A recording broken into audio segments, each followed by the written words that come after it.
Hello everyone, so I've got something new to share today. I've got two art journal techniques that I tried in one art journal spread, and they're really fun and I encourage you to give it a try.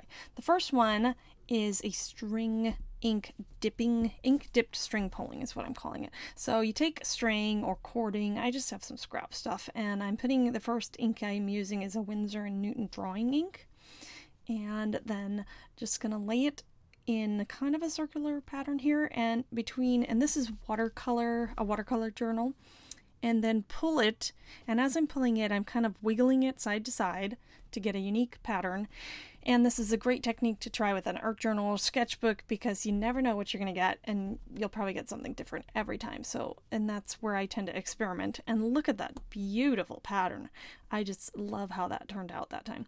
So the second ink I have is, I'm not even sure what kind of ink this is, but I'm putting it in the bottle. I got it in a kit, I think, and it's shimmery. And the first was baker's twine that I used for the string, and this is some tighter cording. I don't know what it is. I just pulled it out of my scrap section.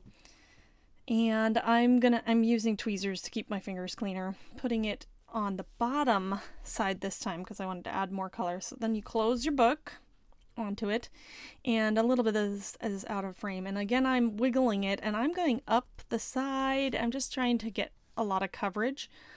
But yeah, you never know what you're going to get there.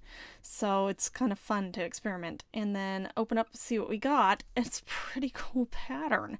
Now, there was way too much white space for me. I like more color. I don't want to have as much white. And so that's why I'm daubing on here with the extra ink and adding some water and a sponge, and I went to town with it. And that's what I got. And this was my example one. Now, you might notice if you're a detail person that I have switched journals here. So this was a second attempt here, and we're moving into the second technique, which I called 3D paper shape.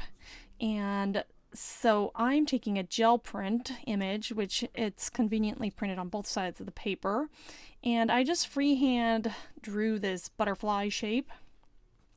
You could use a die, you could print one, whatever. And then I traced and cut it out of the gel printed paper. So it's a bit of a thicker cardstock I had, but you can do really anything. And then I'm going to use some gel medium to adhere it into the fold of my art journal here. And this other art journal is, I can't remember the name of it, but it has a variety of papers. So the paper was kind of like a cotton, really absorbent watercolor type paper. So it's a little bit of a different effect with the string pulling. Similar look, but it didn't spread as much, I guess. And anyway, so here's a nice technique for all that washi that if you have washi, you have piled in a drawer. And this was me fixing a boo-boo. I had been a little rough when I glued my butterfly in and I broke the seam, and so I'm covering that up with the washi, but it adds a lot of color and like faux texture to the journal page anyway, so it's fun to add the washi. And again, I'm just using the gel medium to make sure it stays. Washi is sort of a temporary adhesive there, so, and gonna put that on there and glue it nice and down. And then finishing up, we have some stamps, and I'm just gonna add some music here and titles for the information. Thanks for watching. Bye.